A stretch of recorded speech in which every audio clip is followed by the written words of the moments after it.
Karibu tena kwa wakati mwingine mzuri kwa ajili ya Mahali pa Kweli Yote TV, weupe, weusi, wekundu, wa imani zote, kwa ajili ya majira ya kufundishwa kwa wakati huu wa kuelewa siku ya mwisho na utendaji wake kwa utimilifu.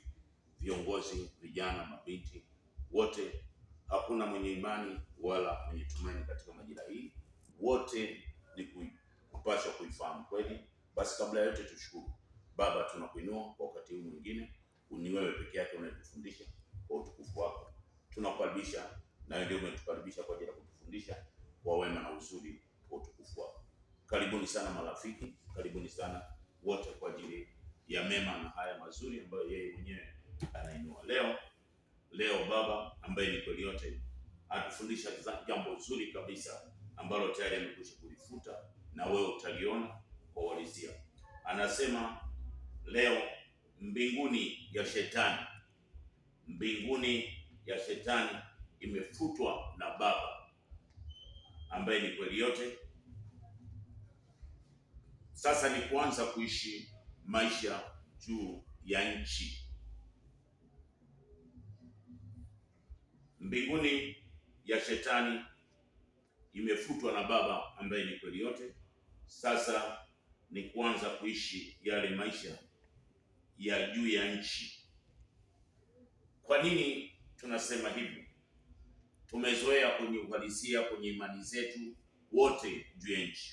Haijalishi ni imani ya weupe, weusi, wekundu, dini tulizokuwa nazo kwenye majira zote, wote tulijua mbinguni kuna mahali fulani, na hata kwenye mafundisho ambayo umeendelea kufundishwa na yeye kwa utimilifu, tukafundishwa kwamba mbinguni ni wapi?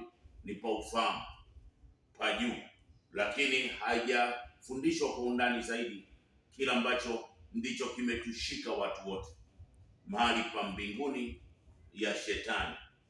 Kwa hiyo ni kwa nini anasema mbinguni inafutwa?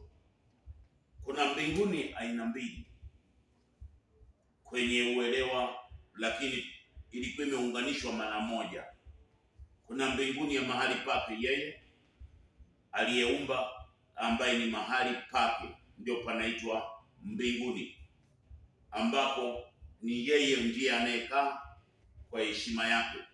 Ukisoma kwenye mahali pa Isaya ile 26 ule mstari wa 21 utapata hapo.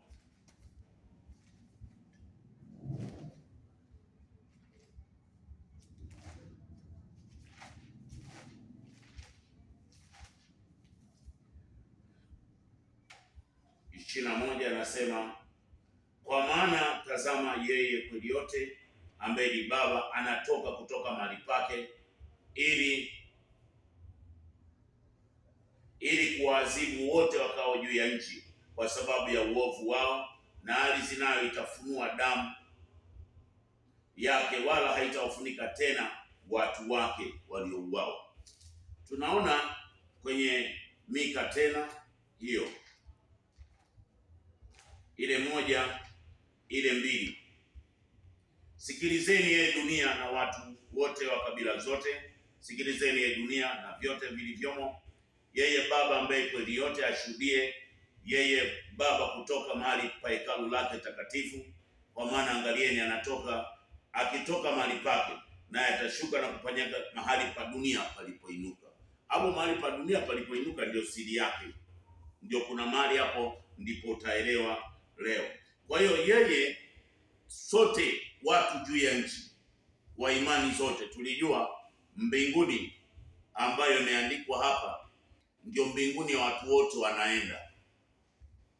Sasa kwa sababu hatukuelewa maana ya mbinguni na kwa nini ilitumika na maana yake halisi ilikuwa ina maana gani, hatukujua kwa sababu ya ule utumwa uliokuwa kwa ajili ya Mwanzo 2:23 mpaka 25, ile nguvu ya Adam kumwacha baba na mama na kutomjua baba ni nani na mama ni nani. Kwa sababu baba maana yake tumejifunza na tunaendelea kufundishwa ni kweli yote, na mama ina maana ni ule mti wa uzima ambao utambulisho wake ni ile mfumo wa 28 na miezi 9 inayozaa. Ule ndio mti wa uzima. Ndio maana akasema kwenye majira ya Ufunuo 2:7,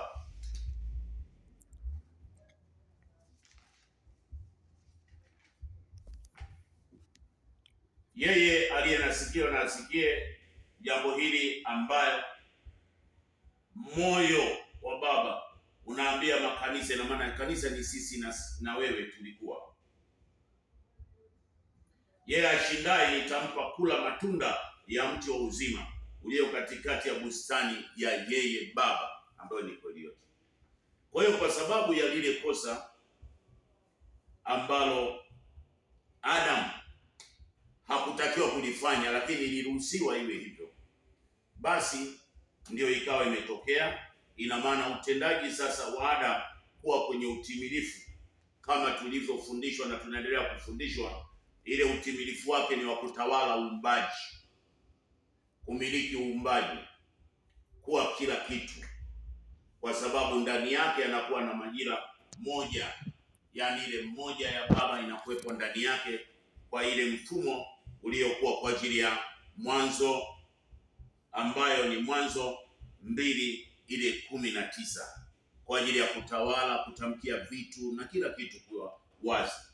Kwa hiyo hiyo ndio ilikuwa ni moja, na ambayo ndio Baba anasema ndani yetu sisi tunatakiwa kuwa na miaka 1000 na kwake yeye ni siku moja, ile Zaburi ya 90 ule mstari wa 4.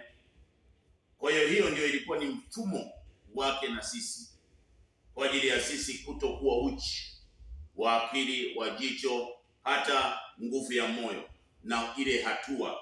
Ina maana tukawa katika ile nguvu ya kukaa kwenye kuyumba muda mrefu. Sasa hapo ndipo palipotokea nguvu ya utumwa wa maisha yetu.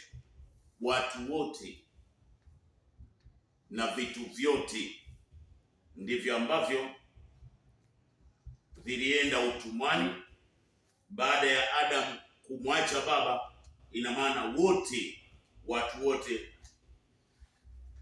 walikuwa wanalala au wanakufa wakiwa na miaka hiyo 930. Ina maana ni upungufu wa kutokuwa moja na Baba kama alivyokuwa amekusudia Mwanzo 5 ile mstari wa 5. Adam, siku zote za Adam alizoishi juu ya nchi ni miaka 930. Kwa hiyo Adam, mama ambaye Adam na Hawa wote wanaitwa ni Adam. Kwa hiyo sura ya Adam na ni sura ya Hawa, ila ni maumbile ndio yalikuwa yako tofauti. Ndio maana unaona walipoacha ile mfumo, tunaona ile Mwanzo 3:1 mpaka 24 wanagombana, yani wanasingiziana. Hakuna apologize, hakuna nguvu ya kuomba nguvu ya msamaha kwa Baba. Kila moja, nyoka alimdanganya, mwanamke alimdanganya. Kwa hiyo nguvu ya uharibifu ukawepo hapo juu ya nchi, na sisi tukawepo hapo. Kwa hiyo tukawa tunatumika mara mbili. Hapo ndipo mauti ya Adam ilipoanzia. Ndio maana nitaisoma hapo kwenye Mwanzo 3 ule mstari wa kwanza, nitausoma kwa haraka. Basi nyoka alikuwa mwerevu kuliko wanyama wote wa mwituni aliyofanya yeye, akawaambia mwanamke, ati hivi ndivyo alivyosema yeye aliyewaumba? Hii ni matokeo ya Mwanzo 2:23. Baada ya Adam na Hawa kumwacha Baba, ina maana walikuwa uchi wa akili, uchi wa kuona, upofu, na ile nguvu ya sikio kutosikia vyema, na utendaji wa kuchukua maamuzi ya kutokuwa sawa sawa. Kwa sababu hapa anasema kwenye Mwanzo 2:24 anasema, kwa hiyo mwanamume atamwacha baba yake na mama yake, naye ataambatana na mkewe, nao watakuwa mwili mmoja. Nao walikuwa uchi wote wawili, Adam na mkewe, wala hawakuona hatia. Ina maana hakuna tena haya kwenye mambo mabaya. Kwa hiyo sasa ndio maana unaona mpaka familia zetu sasa, watu wote juu ya nchi hawana haya ndani ya kila ambacho, yani habari mbaya ndio za kuzipenda, yani yale macho yanatamani sana kuona vitu vibaya. Kwa hiyo tukawa nje. Kwa hiyo ndio maana tunaona Nyoka akamwambia mwanamke, hakika mtakufa, kwa maana yeye anajua ya kwamba siku mtakakula matunda ya mti huo mtafumbuliwa macho, na maana hatutakuwa na jicho lile la Baba. Mwanamke alipoona ya kuwa mti ule haufaa kwa chakula, wapendeza kwa macho, ni mti wa kutamanika kwa chakula, alitoa katika matunda yake akala, akampa na mumewe, naye akala, wakafumbuliwa macho wote wawili, wakajijua kuuchi, wakashona majani, na maana temporary life. Kwa hiyo wakawa sasa wanaweza kutumikishwa na adui. Ndio maana kwenye Mwanzo hiyo 3:9 yeye baba akamwita Adam akamwambia, uko wapi? Akasema, nimesikia sauti yako bustanini, nimeogopa, kwa kuwa mimi ni uchi nikajificha. Akasema, ni nani aliyekuambia ya kuwa uchi? Je, umekula wewe matunda ya mti ambao nilikuagiza usiale? Adam akasema, huyo mwanamke uliyenipa awe pamoja nami, naye ndiye aliyenipa matunda nikala. Yeye baba ambaye ni kweli yote akamwambia mwanamke, nini hichi ulichofanya? Mwanamke akasema, nyoka alinidanganya. Kwa hiyo udanganyifu ndio ukawepo mwingi. Yeye baba ambaye ni kweli yote akamwambia nyoka, kwa sababu umeyafanya haya, umelaniwa wewe kuliko wanyama wote na kuliko hayawani wote walioko mwituni, kwa tumbo utakwenda na mavumbi utakula. Kwa hiyo tukawa sasa tunaweza kuzikwa, tunakufa, tukizikwa tunatumika. Yaani ibada za wale ndugu zetu waliolala zilianzia hapo.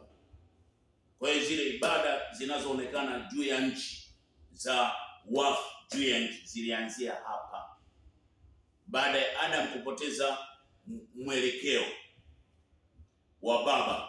Kwa hiyo tunaona sasa yale matokeo ni kwa ajili ya yeye sasa kupata ile miaka 930 baada ya kuwa miaka 1000 ile kwake. Ndio maana anatamka hapa kwamba sasa nitawapeleka utumwani. Yeremia sasa anapewa ile nafasi ya kutambua ye kwamba waambie sasa hao wakiwa utumwani kwamba mpaka ifike miaka 70 ndio nitawafungua. Na Danieli 9 ile mstari wa 2 na yenyewe ikawa imesema hivi. Kwa hiyo nasoma hapa Yeremia 27 ule mstari wa 5. Mimi nimeumba dunia hii, wanadamu na wanyama walio juu ya uso wa nchi, kwa uweza wangu mkuu na kwa mkono wangu ulionyoshwa, nami nawapa watu wangu kama ipendezavyo. Na sasa nimetia nchi hizi zote katika mkono wa Babeli mtumishi wangu, na wanyama wa mwitu pia nimempa wamtumikie. Kwa hiyo tukawa sasa tumepelekwa kule kwa ajili ya Babeli. Ni mfumo ambao ni katika ibada za namna mbalimbali, imani mbalimbali, kila namna ya uchafu Babeli huko. Ndio maana unaona watu tuliabudu mawe, tuliabudu miti, tuliabudu jua, tuliabudu mwezi, tuliabudu watu waliokufa, nasi tukaingia kwenye, yaani tulikuwa ni huo ni mfumo wa Babeli. Ndio maana akasema kwenye pale kwenye Yeremia 29 ule mstari wa 4, yeye baba asema hivi, watu wote waliochukuliwa mateka niliofanya wachukuliwe toka Yerusalemu mpaka Babeli, jengeni nyumba mkakae ndani yake, kapandeni bustani mkalime matunda, mkale matunda, oeni wake mkazae wana wa binti zenu, waozeni wana wenu mkawaoze huko, na binti zenu wazae na wana binti mkaoze huko, mkaongezeke huko, na mkautakie mji ule ambao nimewafanya mchukuliwe mateka, mkauombee kwa baba. Kwa hiyo ibada zote tukawa tunafanya hizi zote tunazoziona juu ya nchi, maana katika amani yake yeye mtapata amani. Maana yeye asema hivi, manabii walio kati yenu wanaobashiri wabashiri wenu wasiwadanganye ninyi, wala msisikilize ndoto zenu mnazooteshwa, kwa maana kwa jina langu utabiri maneno ya uongo, wala sikuwatuma. Kwa hiyo mitume wote unaona, manabii wote na ibada zote juu ya nchi zilikuwa za kibabeli. Yaani tukiwa utumwani walitokea mitume huko waliotengenezwa roho mbalimbali juu ya nchi. Ndio maana unaona kwenye ile majira ya Zekaria 13 ile 2 anasema, ikifika siku ile nitaondoa roho za mitume, roho za manabii nitazifuta juu ya nchi. Kwa sababu Ufunuo 16 ile mstari wa 13, roho zifanyazo ishara za kishetani ina maana ni mfumo uliokuwa umetengenezwa kwa ajili ya sisi kumwasi na kutumika sisi. Kwa hiyo ibada ikawa hapo. Kwa hiyo hapo sasa ndio ile mbinguni ya shetani ikawa imetengeneza siri bila kujulikana. Mbinguni ya shetani ni ipi?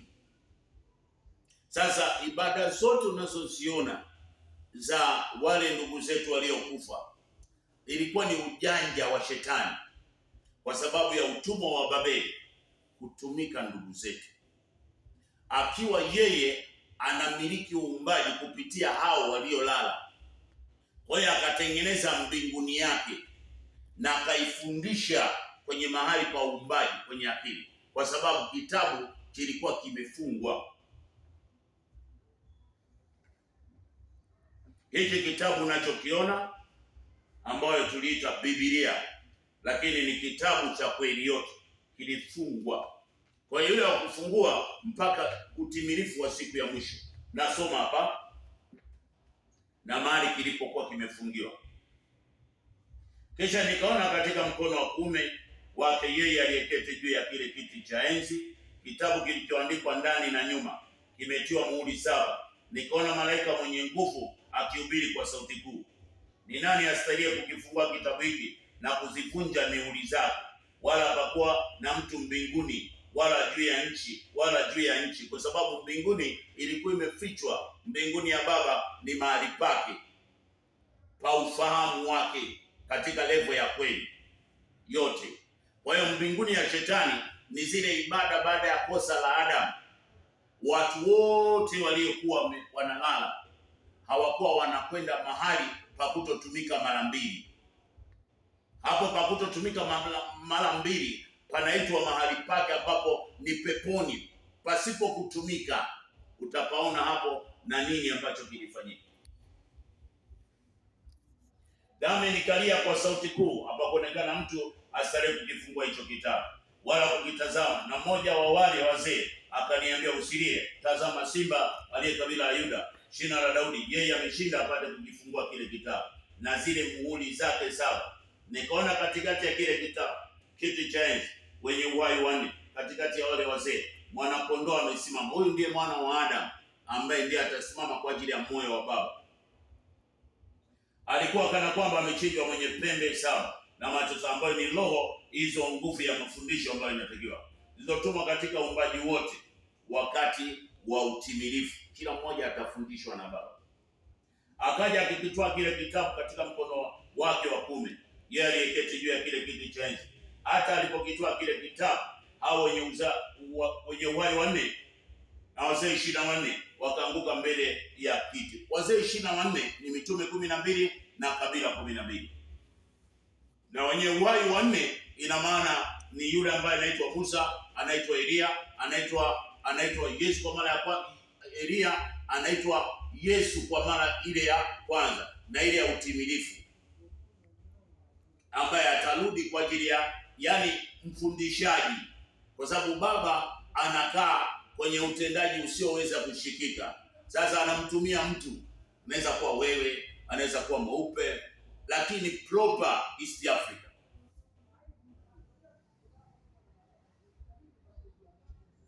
Ana kinubi, anatazama vilizoa manukato ya maombi ya watakatifu, na waimba wimbo mpya ambao ni wimbo wa kweli, wakisema wastahili wewe kukitoa hicho kitabu na kuzifungua mihuri zake, kwa kuwa ulichinjwa ukamnunulia yeye watu wote wa kabila, lugha na jamaa na taifa, ukawafanya kuwa ufalme, na sasa tuishi tena makuhani, tunaitwa marafiki juu ya nchi.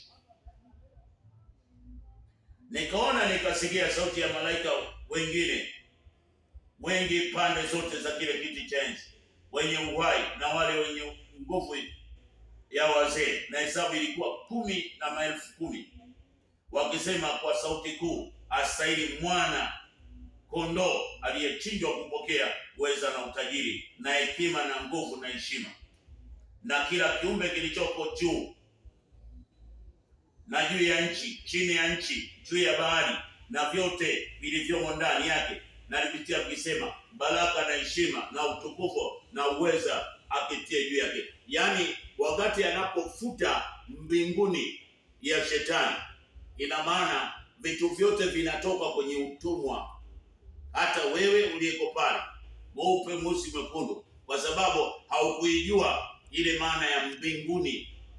Sasa unapoijua kwa utimilifu, unatoka hapo. Kwa hiyo utumiki, wanyama walikuwa wanakufa wanatumika. Ndio maana unaona unaweza kuwa umelala, wanyama wakatokea wanakukimbiza. Ina maana ni zile soul zinatumika. Unaona ndugu zetu wamelala, wanakuja kwa ajili ya mfumo fulani, kwa ajili ya kuja kuongea au kukuletea vitu vyovyote, lakini hawatoki mahali popote ambapo pakutozuiliwa, kwa sababu kuna ibada ambayo inatumika juu ya nchi, ikifanana kwamba ni ibada za kweli, kumbe ni ibada ambazo za utumwani. Yeye anasema ikifika wakati wa utimilifu wa siku ya mwisho ndio atafufua, atatutoa kwenye utumwa tuliokuwa nao sisi. Ndio maana hapa anasema kitabu kilikuwa kimefungwa. Kwa hiyo anakifungua sasa kutupa ile siri, na anapokifungulia ni mahali hapa sasa kwa ajili ya majira ya siku ya mwisho na mwaka wa kweli wa Baba ambao ndio umebeba siku ya mwisho. Anafungua kupitia Ufunuo 10:1.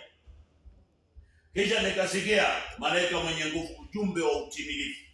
Ukisikia malaika, ina maana ni ujumbe. Nguvu ukishuka kutoka mahali pake, umevikwa wingu, ile habari ya kweli, na upinde wa mvua juu ya kichwa chake, ufahamu wa juu. Ulikuwa kama jua na miguu yake kama nguzo ya moto, na katika mkono wake alikuwa na kitabu kidogo kimefunguliwa. Akaweka mguu wake wa kuume juu ya bahari na wa kushoto juu ya nchi. Bahari ni hii. Baada ya ile baba kutengana na Adam, huu mfumo uliibiwa. Baada ya kuanzia ndani, tuanzie sisi ndani, hatukuanzia ndani. Ina maana kilikuwa ni chombo cha kutuhifadhi tu, alafu tunakuja kuhesabiwa. System ya maisha ni huku nje. Kwa hiyo hiki ndio kitabu kikawa kimefungwa ndani na nje. Kwa hiyo na yeye anakanyaga ndani na nje kwa ajili ya kufundisha kwamba mwaka unatakiwa kuanzia ndani wa maisha ya watu wote.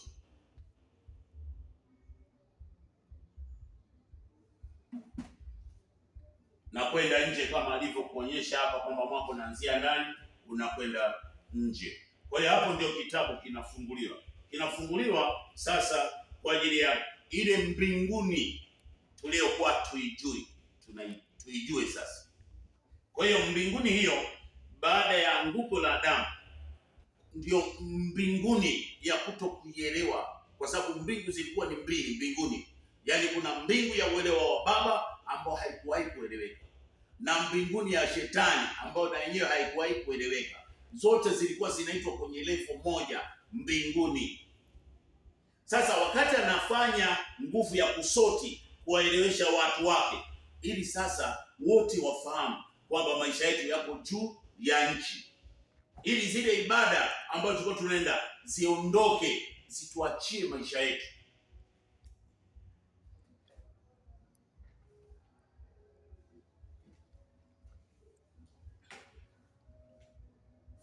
Tunaona hapa kwenye Yohana, kwenye Mathayo 6, ili tupate uelewa kwamba kwa nini hata Yesu alisema Baba yetu uliye mbinguni na akueleweka.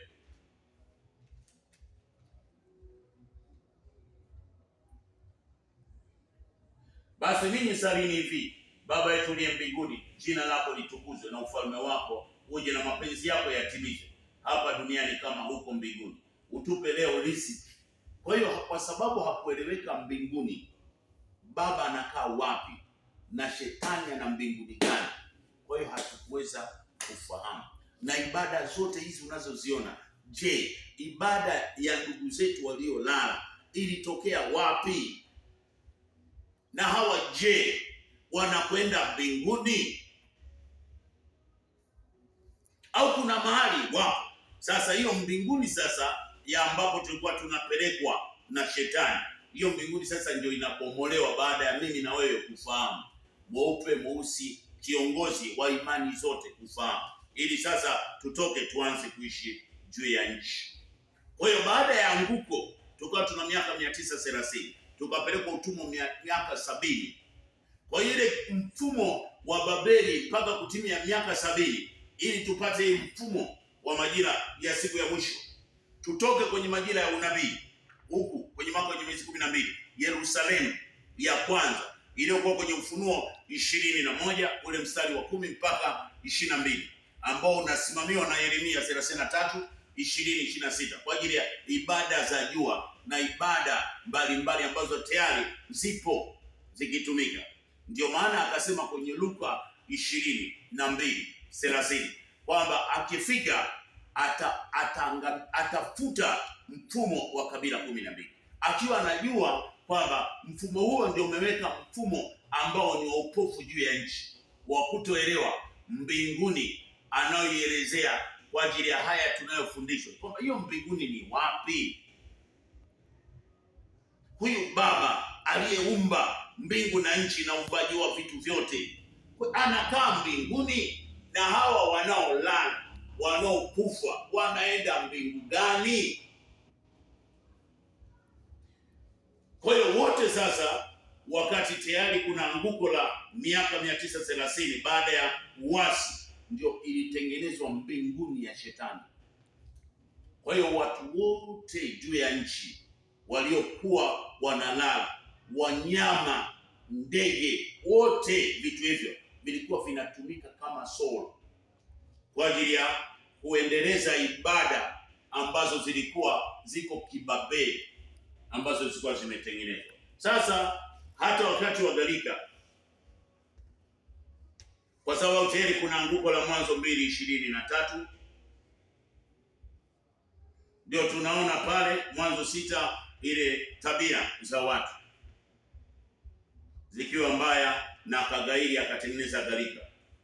Baada ya gharika tunamwona Nuhu kwenye ile Mwanzo 9, naye analewa kwa sababu tayari kuna anguko na tuko Babeli. Tunamwona kwenye Mwanzo 11 Babeli ndio anatamkwa kwa ajili ya anguko, kwamba sasa nyinyi mtakuwa mnaishi huku Babeli, akatutawanya, yaani kutuonyesha Babeli ni nini. Ndio kwenye utimilifu wa kuona kwamba akaja kusema sasa Danieli 9 kwamba katika kufungua vitabu akaona utimilifu wa Sabato utakuwa ni miaka 70. Yeremia naye katika kufundishwa sasa nasema baada ya miaka 70 nitawaijilia ili kutimiza yote.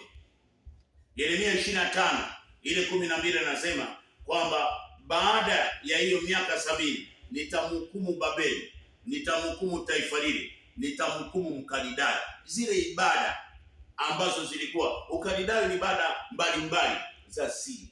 Ndio maana Amos 5:21 anasema nazichukia sana ibada zenu na ibada za dini zenu, nachukia. Yaani anajua kwamba wakati ukifika atakuja kutufundisha. Ndio maana kwenye Mathayo 24:1 anasema nitabomoa, hakuna jiwe litakalobakia. Ile Luka 21:5 hakuna majengo yawe mazuri, yawe yamepambwa dhahabu, kwa sababu mfumo wa hapo lipo sio ibada iliyokusudiwa na Baba ili Baba impe sifa, bali kuna utendaji wa sifa zingine. Sasa ndio maana akasema ile mbinguni ya Shetani ndio sasa anaifumua, ambao sasa tunaiona na tunaielewa.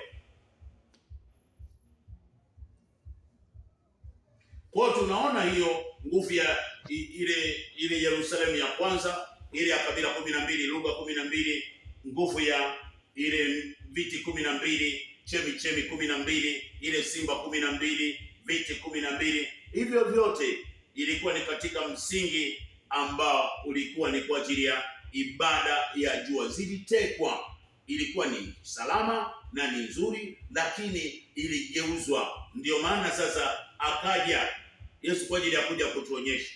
Sasa kwa sababu hatukuelewa na mfumo ulivyokuwa umeshikamana, ina maana hakuna wa kutuelezwa Yesu alitumwa nini pale, mpaka yeye mwenyewe aje ajifunue, ajiweke wazi, ndio aanze kujionyesha kwamba je, huyu Yesu alitumwa nini? Je, Paulo na yeye nani alimtuma? Ili sasa confusion itoke, kwa sababu hapo kuna utendaji wa siri ambao upo katika kutoelewa Yesu alitumwa nini na utimilifu kwa ajili ya Paulo nani alimtuma. ili sasa kuwe wazi juu ya nchi, tujue sasa kwamba okay, kumbe ilikuwa ni hivi na kumbe iliruhusiwa hivi. Kwa hiyo sasa hivi ina maana Yesu sasa katika nguvu ya haya tunayoona sasa kupitia Isaya 6 ule mstari wa 8 mpaka 13, Yesu alitumwa kuja kutufundisha au kutuonyesha ile siku ya mwisho itakuwaje, nguvu ya ile matokeo yake, ishara zake na namna utimilifu utakavyokuwa. Lakini akasema hajui yoyote saa wala namna ya kuja kwake, bali yeye Baba ndio anajua siku yake. Kwa hiyo ndio ataweka moyo wa Baba kufika. Ndio maana kwenye Mathayo 24 ile 36, hakuna aijuaye saa, awe mwana awe yote, bali Baba peke yake. Lakini itakuwa kama siku zake, siku za wakati wa gharika, watu walikuwa wakiolewa, na ndipo mwana wa Adamu atakapotokea. Huyo mwana wa Adamu ndiye nguvu ya utimilifu wa kutufundisha Baba ni nani, kupitia sasa ile Yohana ile 16:25, kwamba wakati huo nilikuwa nasema kwa misali, wakati wa sasa nitasema wazi wazi habari za Baba. Kwa hiyo Yesu alitumwa kwa ajili ya kuja kabla ya kutimiza hiyo nguvu ya miaka 70. Hakuna badiliko. Kwa hiyo ibada ya mbinguni ipo pale pale, na hakuna anayefahamu na hakuna anayeelewa. Kwa hiyo tunaona kwenye nguvu ya Yeremia 29 ile 10 mpaka 14 kwamba mpaka itimie miaka 70. Sasa miaka 70 imetimia, na tumeona hata vita ya siku ile ya mwisho kati ya Yeremia 25:12 na Nyakati wa Pili ile 36:20, Babeli akiwakilishwa na Amerika na taifa lile ambayo ni Yerusalemu, ambayo ni Israeli kwa ajili ya Benjamin, kwa ajili ya Mwanzo 49 ule mstari wa kwanza mpaka 28. Benjamin akionekana pale kama wa kabila kwa ajili ya ile nguvu ya foundation iliyokuwa kwa Yerusalemu ya kwanza ifutike. Na Wakalidayo, yani imani zote tulikuwa pale, wote tunapigana, na mataifa yote yalikuwa pale, kwa sababu Babeli ndio mfumo halisi uliokuwa tayari umehosti uumbaji wote. Kabila 12 zimebeba, hata mjua kabila 100 zinabebwa na kabila 12. Kwa hiyo tumeona imetimia. Kwa hiyo sasa baada ya miaka 70 ndio anasimamisha sasa uhalisia wa kukwambia mbinguni ya shetani haipo. Kwa hiyo mbinguni ya shetani ni ile majira ya kosa la Adam kupatikana miaka 930, na ile miaka 70 ina maana ni ibada za wale walioondoka, lakini nyuma yake ni ibada za roho za uharibifu zikiwa control wale wote waliokuwa wanaondoka bila kufahamu kwamba wanaendaga wapi. Kwa hiyo alikuwa anakwenda mbinguni ya shetani, wanakaa huko na wanatumika vile vibaya ambavyo tulikuwa hatujui kwamba inakuwaje. Sasa hapo utauliza, hebu tuelekeze tuone kwamba hii ni kweli.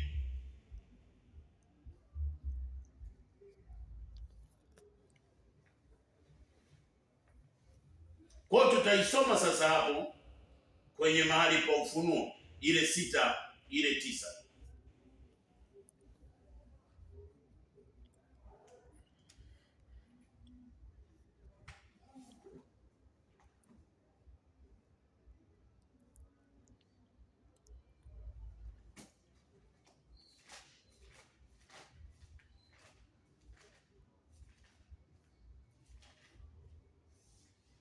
Na alipofungua muhuri wa 5, nikaona chini ya madhabahu roho zao waliochinjwa kwa ajili ya neno la Mungu, yaani wote watendao kwa haki na wabaya, wote walikuwa chumba kimoja ambacho kinaitwa mbinguni ya shetani. Na kwa ajili ya ushuhuda waliokuwa nao wakalia kwa sauti wakisema, Baba mwenye kweli, hata lini kutohukumu wala kuipatia haki damu yetu wao wakao juu ya nchi? Nao wakapewa kila mmoja nguo ndefu nyeupe. Ndio maana unaweza kuona, ulikuwa unamwona ndugu yako amevalishwa vazi jeupe. Sawa, alikuwa ni mzuri, lakini hawezi akuacha kutumiwa, kwa sababu mbinguni ya shetani ndio ilikuwa ibada juu ya nchi, yaani kuendeleza ule ubaya unaouona juu ya nchi, ushetani, ufrimason, Illuminati, ibada mbalimbali potofu ndio zilikuwa zinaimarishwa na hizo, na wale watu waliokuwa wanalala, halafu hatujui walipokuwa wanakwenda. Wakati wanapokwenda kuwalaza, sisi ndugu zetu tunajua kwamba tunakwenda kuwazika, na watumishi na manabii wanatufundisha, wanakwambia hawa wote wamechukuliwa na Baba, leo hawa wamependwa, wamekaa hapo. Lakini ilikuwa ni ile injili tulipokuwa utumwani Babeli, ya kutiana moyo, ya imani, yani imani zisitindike. Kwa tunaona wanalia. Kwa nini wanalia? Kwa sababu wote waliokuwa wanalala walikuwa wanaenda kuzimu. Hapo ndio mbinguni ya shetani. Luka 16:19.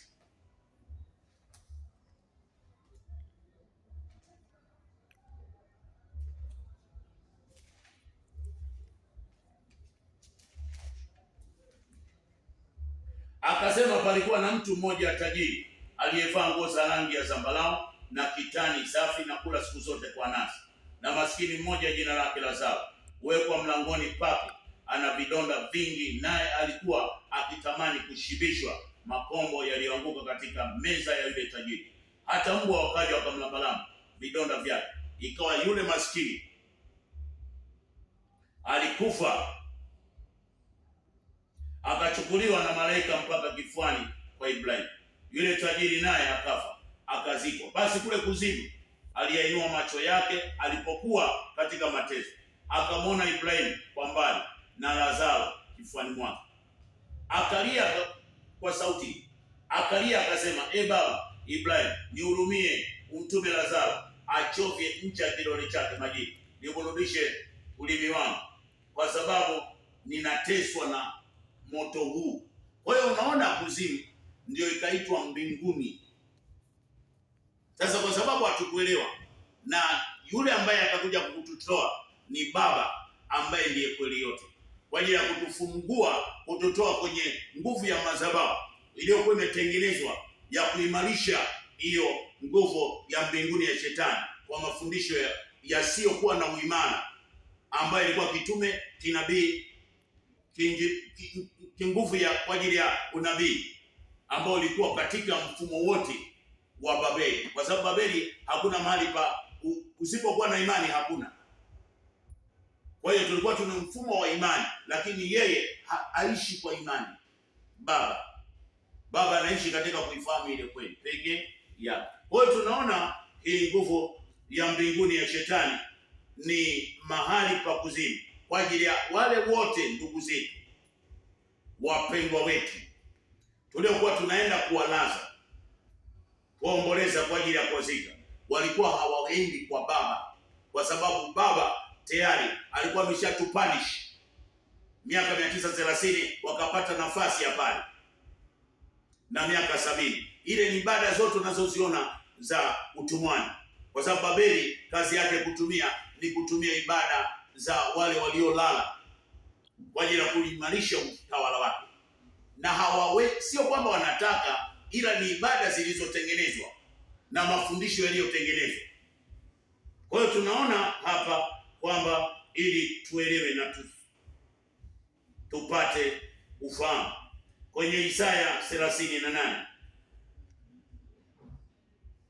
tuanze na Samueli wa kwanza ile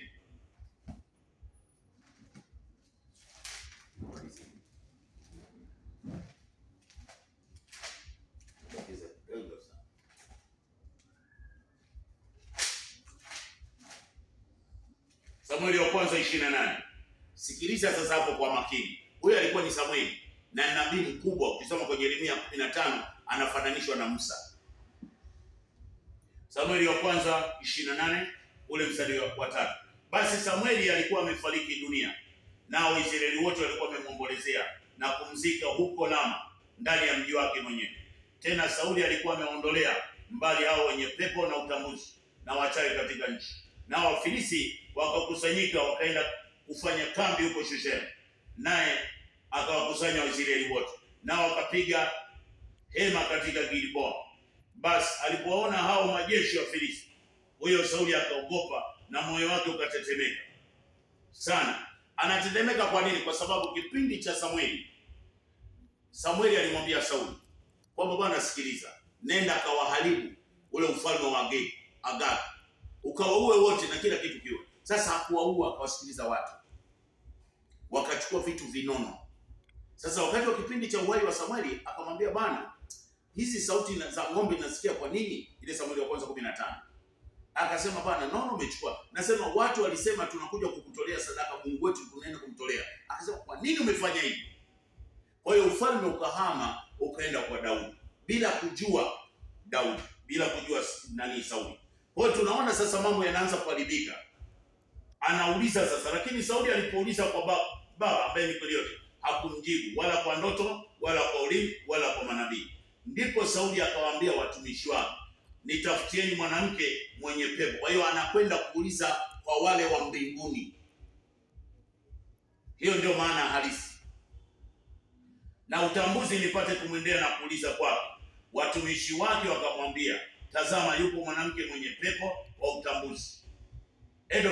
Basi Sauli akajigeuza na kuvaa mavazi mengine, kisha akaenda yeye na watu wawili pamoja naye, wakamfikiria yule mwanamke usiku, wakasema, tafadhali utubashishie kwa utambuzi, ukatupandishie yeye tutakemtaja kwako.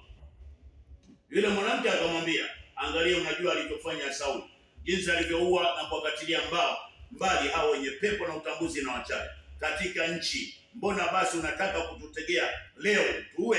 Naye Sauli akamwapia kwa yeye kweli, akasema, aishivyo baba, haitakupata adhabu yoyote kwa jambo hili. Ndipo yule mwanamke mchawi aliposema, je, ni nani nitakaye kupandishia? Naye akasema, nipandishie Samueli. Hata yule mwanamke alipomwambia Samueli, alipomwona Samueli alilia kwa sauti kuu. Na yule mwanamke akamwambia Sauli, akasema, mbona umenidanganya, kwa kuwa wewe ndiye Sauli na mfalme? Mfalme akamwambia, usiogope, unaona nini? Mwanamke akasema, naona Mungu anatoka katika nchi. Hiyo ni lugha sasa ya shetani, lakini kaipamba, kaiunganisha na mbinguni, kwa sababu hatujaifahamu maana halisi ya mbinguni. Kwa mbinguni ya Baba ni mahali kwa ufahamu wake wa kweli yote. Kwa sababu ya kosa la Adamu, kwa hiyo kukawepo ibada za kuwafundisha watu wanakwenda mbinguni. Naye akamuuliza, ni mfano nini? Akajibu, ni mzee anazuka, amefunikwa vazi. Sauli akatambua ya kwamba ndiye Samueli mwenyewe, akainama uso wake mpaka nchi. Kwa ndio maana unaona tuna mafundisho ya kwenda kufanya ibada wale waliokufa, kuwasujudia, lakini ni kosa. Ndipo Samueli akamwambia Sauli, mbona umenitabisha mimi hata kunipandisha juu? Kwa hiyo ana blame, analalamika kwamba wewe, kwa nini umefanya huyu mchawi akaniinua huku? Kwa sababu ya lile kosa la Adamu, kwamba watu wote wanaokufa hawaendi mahali pa kutotumika mara mbili mpaka siku ya mwisho, wakati tutakapounganishwa 930 na miaka 70 tupate moja ya Baba, yaani hii hapa. Ndipo tunatoka kwenye kutumika mara mbili, iwe kazi, iwe biashara, iwe mifugo. Wakifa hakuna mtu atakayevaa ng'ombe kukufuata, hakuna atakayevaa mtu kuwa chula, kuwa snail, kuwa mnyama wa utisho, hawezi akakuvaa.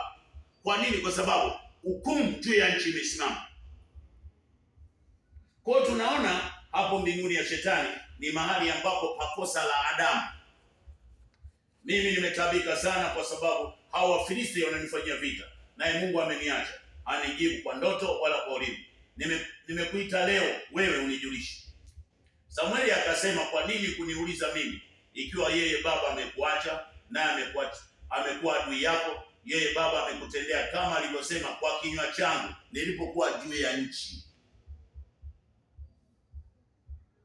kwa kinywa changu, na leo na amekulalulia ufalme mkononi mwako na kumpa jirani yako Daudi, kwa sababu wewe kuitii sauti yake wala kuitimilizia hasira yake kali juu ya Amaleki. Kwa sababu hii yeye Baba amekutendea hivi leo, tena pamoja na wewe Baba atawatia Israeli mikononi mwao, wa Wafilisti pamoja nao, tena atawatia jeshi lote la Israeli mikononi mwao na Wafilisti. Na kesho utakuwa pamoja nami huku chini, ambako ndio kunaitwa mbinguni. Kwa hiyo mbinguni ya shetani ilikuwa ni kwa sababu hatukujua maana mbinguni. Kwa hiyo leo tunajua kwamba mbinguni ya shetani ni ile kosa la Adamu na lile kaburi kubaki wazi. Ndio maana unaona kwenye Mathayo ile 8 ule mstari wa 28 tunamwona pale master kweli kwa levo ya Yesu akija anakutana na watu makaburini.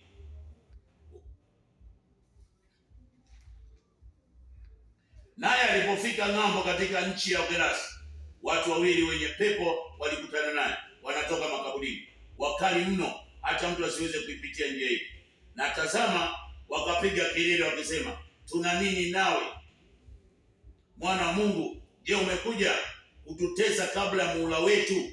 Kwa hiyo wanatumia ile nguvu ya wale waliolala kuwaingia na kufanya ibada juu ya nchi.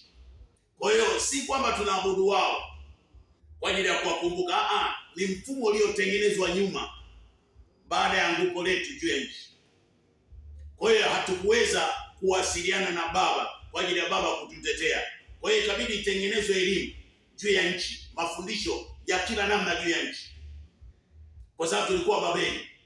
Kwa hiyo elimu zote zikafundishwa, zikatengenezwa, lakini yule anayeabudiwa sio yule aliyelala ndugu yetu, ila kuna shetani ndani yake akimuinua. Ndio maana unamwona Samueli anainuliwa na mganga, roho ya uovu ndio ilikuwa inawainua na watumia ndugu zetu.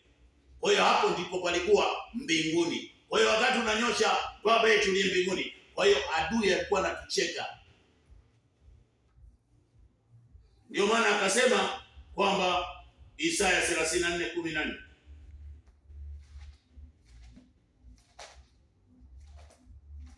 lakini tumepona.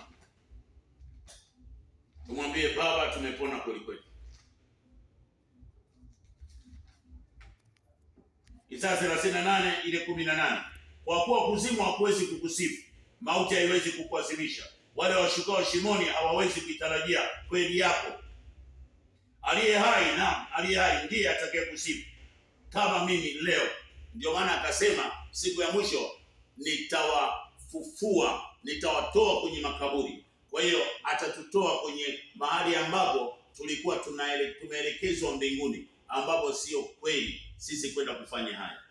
Kwa hiyo tunaona kwa nini tuseme hivyo. Ile Mhubiri ile 9 anasema mtu aliyelala hatakiwa kufanyiwa, akishalazwa tu mkamfanyia ile nguvu ya sheria ambayo mnahitaji nyinyi, hatakiwi tena kufanyiwa nguvu ya memorial. Anayefanyiwa memorial huyo ndani yake kuna adui, ndio anapewa ibada kwa ajili ya kuendelea kutucontrol.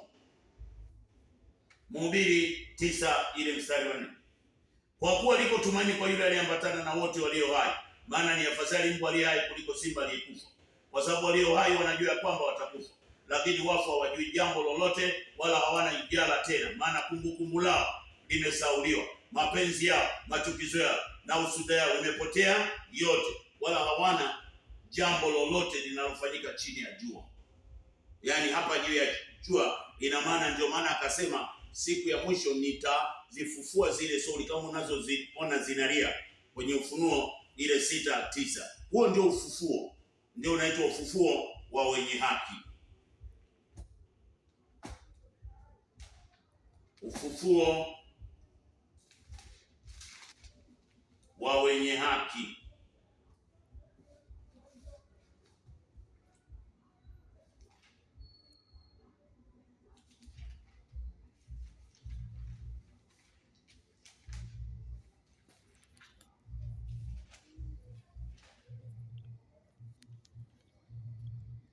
Ufufuo wa wenye haki. Luka 14 ule mstari wa 14. Huo ndio unaitwa ufufuo wa wenye haki.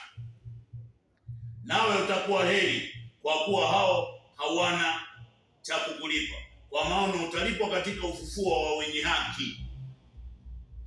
Kwa hiyo mimi kutoka kwenye nguvu ya kutumika mara mbili ndio siku ya mwisho.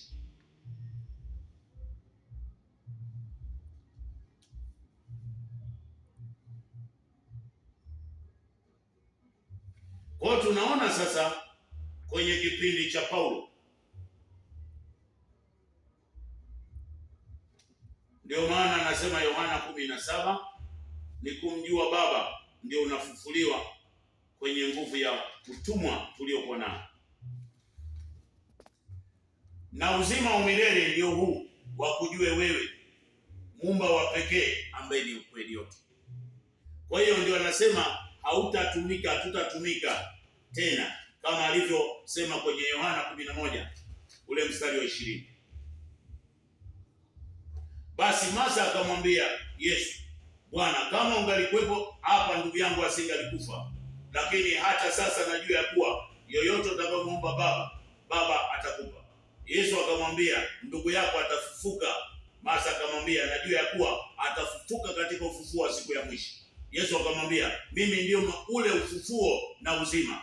Yeye aniaminie mimi, ajapokufa atakuwa anaishi, naye kila aishie na kuniamini hata kufa kabisa hata umilele. Ina maana ni kutotumika mara mbili ndio ufufuo wa siku ya mwisho, kwa ajili ya hii majira ambayo ni timilifu yake Baba. Lakini sasa tunaona kwenye mahali, ndio maana Luka 23, ili uone kwamba yule ambaye alikuwa mkola akawa amewekwa pale pamoja. 3:39, na mmoja wa wale wahalifu waliotundikwa alimtukana akisema, je, wewe si Kristo? Jiokoe nafsi yako. Lakini yule wa pili akamjibu akamkemea akisema, wewe umwogopi hata Mungu?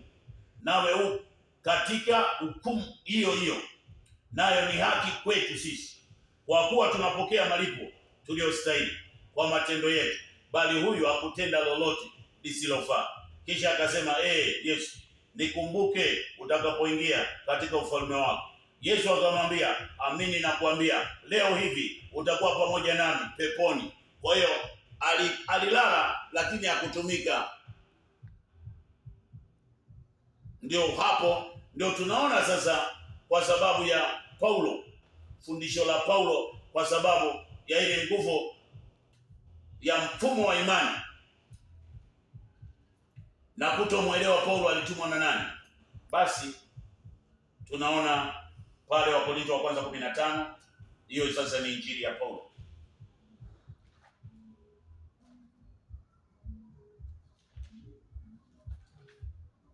Basi ikiwa Kristo anahubiriwa ya kwamba amefufuka katika wafu, mbona baadhi yenu husema kwamba hakuna kiama ya wafu? Lakini kama hakuna kiama ya wafu, Kristo naye hakufufuka. Tena kama Kristo hakufufuka, basi kuhubiri kwetu ni bure na imani yetu ni bure, na sisi tumeonekana kuwa mashahidi wa uongo. Kwa hiyo hapo, kwa sababu yeye mwenyewe hakuwa na ile nguvu ya utendaji wa moyo wa kufundisha, moyo wa Baba, kwa hiyo ilibidi afundishe kimaandiko na watu tupokee hivyo. Lakini ile nafasi ya Paulo ndio alikuwa anatakiwa aje yule mwenye utimilifu. Lakini kwa sababu tayari Matendo 1 mpaka Yuda, hicho ni kitabu kilichokuwa kinatakiwa kutimiza yale ya Ufunuo ile 1 mpaka 22. Yule ambaye anakuja pale katikati kutufundisha haya. Kwa hiyo kwa sababu kulikuwa kuna manabii kule kwenye majira ya Babeli, ina maana Paulo alikuwa anatakiwa aje afundishe hii majira. Lakini kwa sababu majira ilikuwa bado na ilikuwa mbali, ndio ikawa ndiyo hivyo. Kwa tunaona hata wakati anasema kwenye Thesalonike 4:17, Thesalonike wa kwanza 4:17. Lakini ndugu zangu, hatutaki msijue habari zao waliolala mauti, msije mkahuzunika kama na wengine wasio na matumaini. Maana ikiwa tuamini ya kwamba Yesu alikufa akafufuka, vivyo hivyo na hao waliolala katika Yesu Mungu atawaleta pamoja naye. Kwa kuwa twawaambia hayo kwa neno la Bwana, kwamba sisi tulio hai tutakaosalia hata wakati wa kuja kwake Bwana, hakika hatutawatangulia wao waliokwisha kulala mauti, kwa sababu Bwana mwenyewe atashuka kutoka mbinguni pamoja na mwaliko wake na sauti yake na malaika mkuu na parapanda ambayo linapiga sasa hivi, nao waliokufa katika Kristo watafufuliwa. Ina maana kwa sababu Yesu hatukumjua kwamba alitumwa nini, Paulo hatujui nani aliyemtuma. Ina maana hapo wote watu wako stranded, hakuna mwenye kuelewa.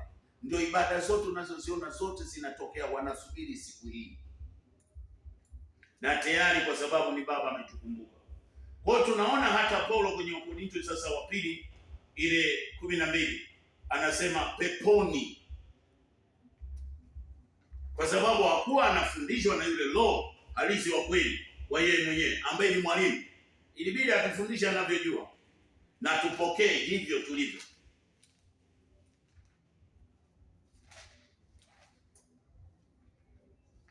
Nasoma, sina budi kujisifu japokuwa hainipendezi, lakini nitafikiria maono ya mafunuo ya Bwana. Namjua mtu mmoja katika Kristo yapata sasa miaka 14, kwamba alikuwa katika mwili sijui, kwamba alikuwa nje ya mwili sijui, Mungu ajua. Mtu huyo alinyakua mpaka mbingu ya tatu.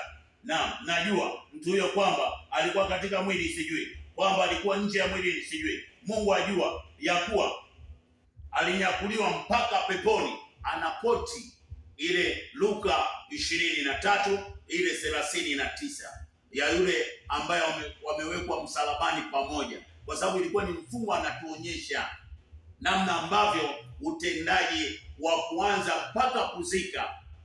Tutafundishwa tu namna hata ya kuzika, kwa sababu tayari kila kitu kiko wazi,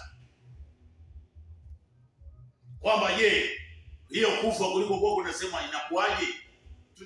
Tutafundishwa.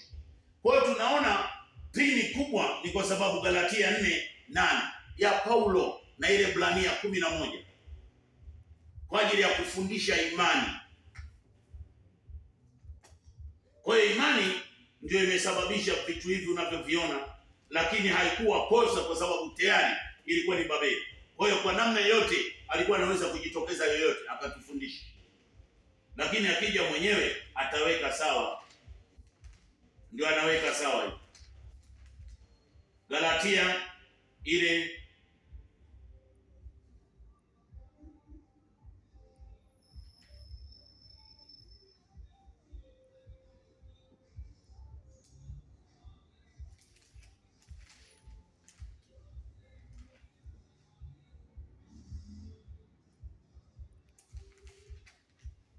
anakuambia pasipo imani hakuna kitu. Naona 3, ile ni 3.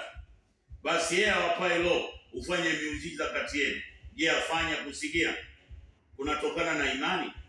Kama vile Ibrahimu alivyomwamini Mungu akahesabiwa haki. Fahamuni basi ya kuwa wale walio na imani hao ndio wana wa Ibrahimu. Na tunaona Ibrahimu yuko hapa, baba Ibrahimu akampata Sara, akampata Hajiri, akampata hawa watoto baada ya kufa Sara. Ibrahimu akamoa Ketura kwenye Mwanzo 25. Kwa hiyo tunaona mafarakano hapa ya watoto Yakobo, Esau. Tunaona Ishmaeli na hawa wa China wa Asia na weusi wako hapa wote. Sasa ukiangalia hapa wote ni mfumo wa imani. Sasa imani nani atamsaidia mwenzie? Kwa hiyo tunaona kama vile baba alivyokuwa amemtuma yule ambaye alikuwa ni kweli kupitia ile Luka 18. Hakutaka tuje tufundishwe imani, alisubiri mpaka majira ile Luka 18 ule mstari wa 8, na waambia atawapatia haki upesi, walakini atakapokuja mwana wa Adamu ataiona imani duniani? Kwa hiyo Paulo ni wa kuingia pale Kwa ndio maana anasema sasa, ndio maana unaona akatengeneza na zile waraka wa kwanza Yohana 5:8. Tunamalizia.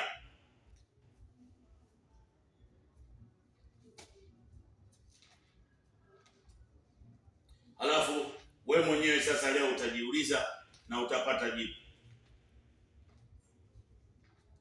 kwa sababu mambo mengi sana hayakuwekwa wazi, lakini yeye ndio anatupa wazi ili tukae tukiwa tunajua nani tunamwabudu na tunafanya nini na tunaishi wapi.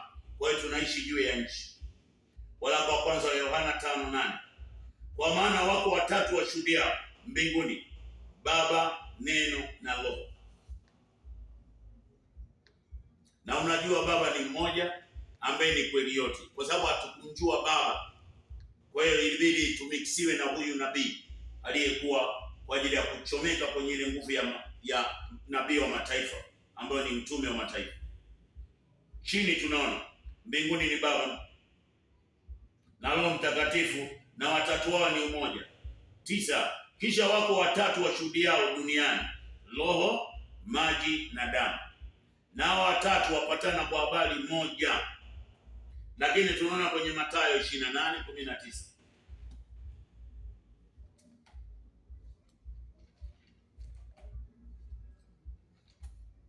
ile habari ya injili yake kwamba mtafanya nini.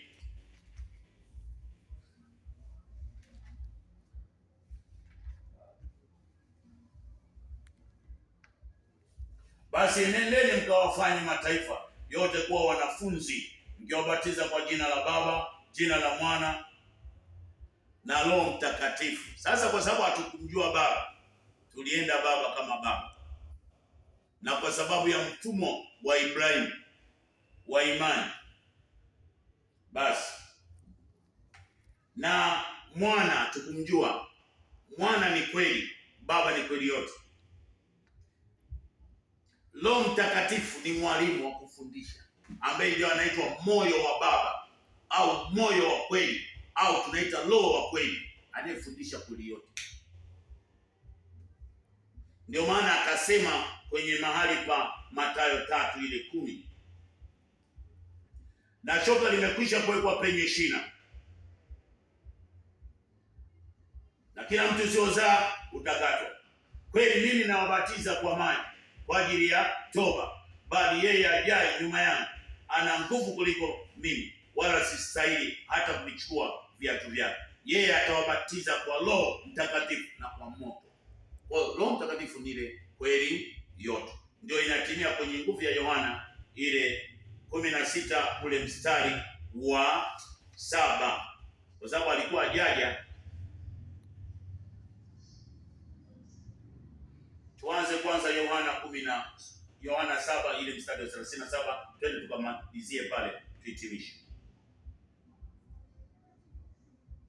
Hata siku ya mwisho, siku ile kubwa, Yesu akasimama akapaza sauti yake akisema, mtu akiona kiu na aje kwangu aniamini. Kwa hiyo anaongelea habari ya utimilifu, kwamba wakati wa mwisho nitasimama hivi tena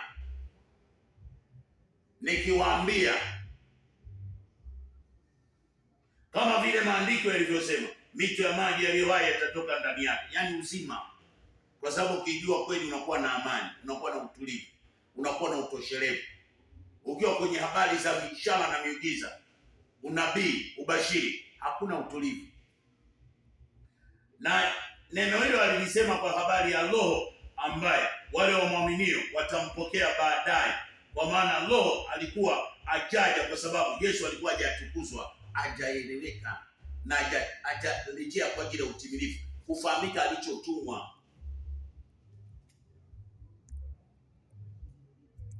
Kwa tunaona hizi roho zilizokuwa zimetengenezwa si kweli, lakini tuliyakuta, na kwa sababu tulikuwa utumwani hatukuwa na namna. Nasoma sasa hapa kwa kutimiza kila ambacho Baba ametupa leo. Yohana 16:7, lakini mimi nawaambieni,